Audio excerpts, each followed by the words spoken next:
अस्सलाम वालेकुम dear students. बिस्मिल्लाहिर्रहमानिर्रहीम। इस लेक्चर में मैं आपको लीनियर कम्बिनेशन की सेकंड एग्जांपल समझाऊंगा। सेकंड एग्जांपल क्या है? Is vector v a linear combination of v1 v2 v3। अब ये जो है ना, वेक्टर कॉलम वाइज नहीं दिया बल्कि उसका ट्रांसपोज लेके उसको रो वाइज लिख दिया हुआ है। देखा ना, इसको अब मैट्रिक्स की शक्ल में लिखा हुआ, इसको अब ये स्मॉल ब्रैकेट्स की शक्ल में लिखा हुआ कामा के साथ। तो ये समझ लें कि ये मैट्रिक्स जो कॉलम वाइज वेक्टर लिखा होता है उसको ट्रांसपोज लेके रो वाइज लिखा हुआ, बस जस्ट इतना सा काम। अब ये पहले वाली एग्जांपल से डिफरेंट कैसे है? पहले तो हमें जो पहली एग्जांपल थी वो क्या थी, वो मैं आपको दोबारा दिखा देता हूँ।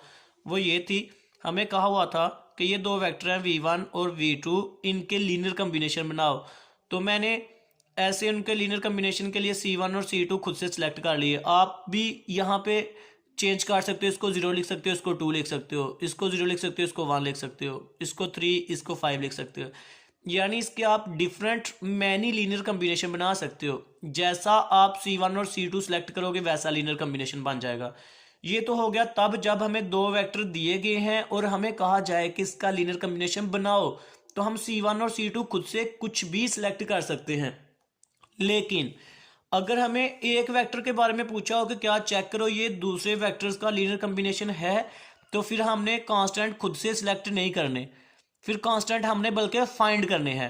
पहले उनको लेट कर लेना है, फिर उनको फाइंड करना है। अगर कांस्टेंट फाइंड हो गए तो ये वाला वेक्टर इन वेक्टर्स का लीनियर कम्बिनेशन होगा। अगर कांस्टेंट फाइंड नहीं हुए, अगर जो स्केलर हैं वो फाइंड नहीं हुए, तो ये वाला वेक्टर इनका लीनियर कम्बिनेशन नहीं होगा। दोबारा सुन ले कि जब एक वेक्टर को दूसरे वेक्टर का लीनियर कम्बिनेशन शो करवाना है तो हमने स्केलर्स फाइंड करने होते हैं। अगर वो स्केलर फाइंड हो जाए तो ये वेक्टर इनका लीनियर कम्बिनेशन होगा, और अगर वो स्केलर फाइंड ना हो तो ये वाला वेक्टर इन वेक्टर्स का लीनियर कम्बिनेशन नहीं होगा। इसको सोल्व करते हैं, आपको मजीद अच्छे से समझ आ जाएगी। Let c1 c2 and c3 are scalars for v1 v2 v3 respectively. v1 के लिए c1 स्केलर लेट कर लिया, v2 के लिए c2, v3 के लिए c3। रिस्पेक्टिव का मतलब है बिल तरतीब। देन बाय डेफिनेशन, फिर जो लीनियर कम्बिनेशन की डेफिनेशन है वो अप्लाई कर देते हैं कि इन स्केलर्स और वेक्टर्स की मदद से ये वाला वेक्टर v कैसे बनेगा। तो वो ये डेफिनेशन अप्लाई की, c1 v1 plus c2 v2 plus c3 v3 is equal to v। ये इन वेक्टर्स का लीनियर कम्बिनेशन तब होगा जब डेफिनेशन के मुताबिक इसको ऐसे लिखा जाएगा। उसके बाद यूजिंग वैल्यूज, जो वैल्यूज हमें पता हैं वो वैल्यू यूज कर देते हैं।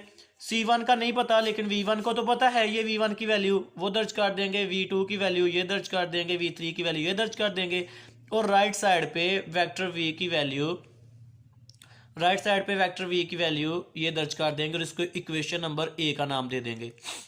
अब इक्वेशन ए से मजीद हम इक्वेशंस जनरेट करेंगे। तो वो कैसे जनरेट करेंगे? सबका पहला पहला एलिमेंट लेफ्ट साइड से ले लेंगे और राइट साइड वाला भी पहला एलिमेंट ले लेंगे। यहाँ पहला एलिमेंट क्या है? 1, 1 को c1 से मल्टीप्लाई कर लेते हैं तो आंसर c1 आ जाएगा। यहाँ पहला एलिमेंट क्या है? 0, 0 को c2 से मल्टीप्लाई करेंगे तो वो दोबारा 0 ही आएगा, उसको लिखने की जरूरत नहीं है, c2 वाला एलिमेंट लिखने की जरूरत है नहीं है।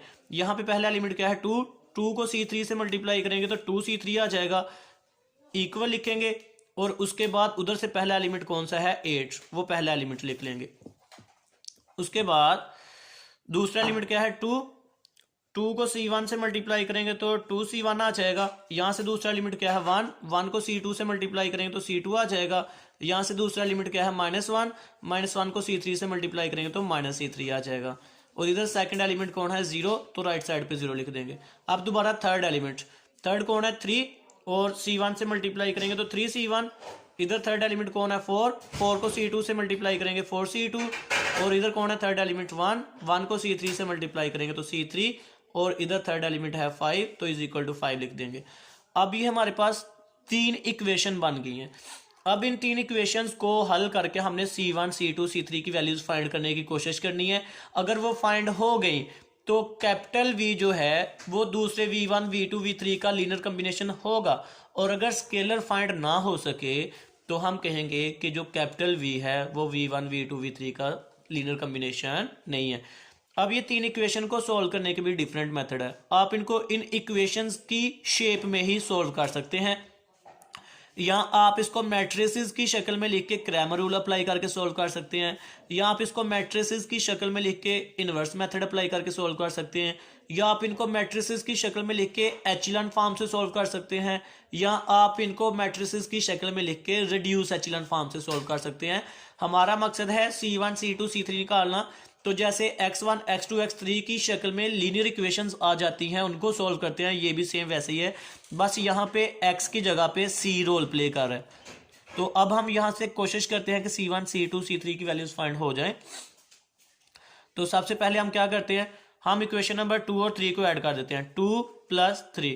तो इक्वेशन 2 और 3 को ऐड करेंगे तो हमारे पास जो रिजल्ट आ जाएगा वो आ जाएगा 5C1 + 5C2 = 5। ये C3 कैंसिल हो जाएगा। अब पूरी की पूरी इक्वेशन ऑफ 5, पूरी की पूरी इक्वेशन को 5 से डिवाइड करेंगे तो आ जाएगा C1 + C2 = 1।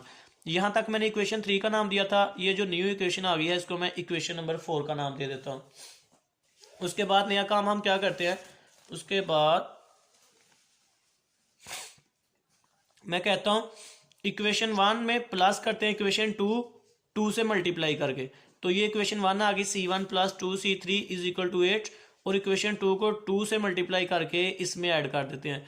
ये आप देख सकते हैं, इक्वेशन 1 मैंने ऊपर लिख ली और नीचे वाली इक्वेशन 2 को 2 से मल्टीप्लाई करके इसमें ऐड करूंगा तो ये C3 बन जाएगा, तो ये माइनस प्लस उधर कैंसिल हो जाएगा। तो यही काम किया है, C1 + 2C3 = 8 और 4C1 + 2C1 - 2C3 = 0।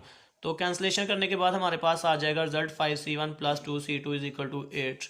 तो इसको इक्वेशन नंबर 5 का नाम दे दूंगा। अब नेक्स्ट काम हमने क्या करना है, इक्वेशन नंबर 5 में से माइनस करनी है इक्वेशन नंबर 4 2 से मल्टीप्लाई करने के बाद। तो इक्वेशन नंबर 5 ऊपर लिख ली, नीचे इक्वेशन नंबर 4 को 2 से मल्टीप्लाई कर लिया और माइनस कर दिया। तो माइनस करने के बाद हमारे पास जो रिजल्ट आएगा वो आ जाएगा 3C1 = 6। तो C1 का आंसर आ गया 2। C1 का आंसर इक्वेशन नंबर 4 में पुट करेंगे, C2 का भी आ जाएगा। उसके बाद know put C1 = 2 in equation 1, तो C1 की ये वाली इक्वेशन नंबर 1 में पुट करेंगे, C3 भी आ जाएगा। तो हमारे पास बारी बारी तीनों आंसर आ जाएंगे। तो जो तीनों आंसर है ना वो इक्वेशन नंबर ए में पुट करते हैं। इक्वेशन नंबर ए कौन सी है, इक्वेशन नंबर ए ये हमारे पास ये वाली। तो C1 C2 C3 तीनों फाइंड हो गया, वो इसमें इस इक्वेशन में पुट करेंगे। तो आप ये खुद भी चेक कर सकते हैं, इन तीनों, इस 2 को अंदर मल्टीप्लाई कर दो, 1 को अंदर मल्टीप्लाई करो, 3 को अंदर मल्टीप्लाई करो, और सबका पहला एलिमेंट ऐड करोगे तो 8 बनेगा, सबका दूसरा एलिमेंट ऐड करोगे तो 0 बनेगा, सबका तीसरा एलिमेंट ऐड करोगे तो 5 बनेगा। तो ये left hand side right hand side के इक्वल प्रूफ हो सकती है, आप खुद चेक कर सकते हैं। Hence this is the linear combination of the these vectors.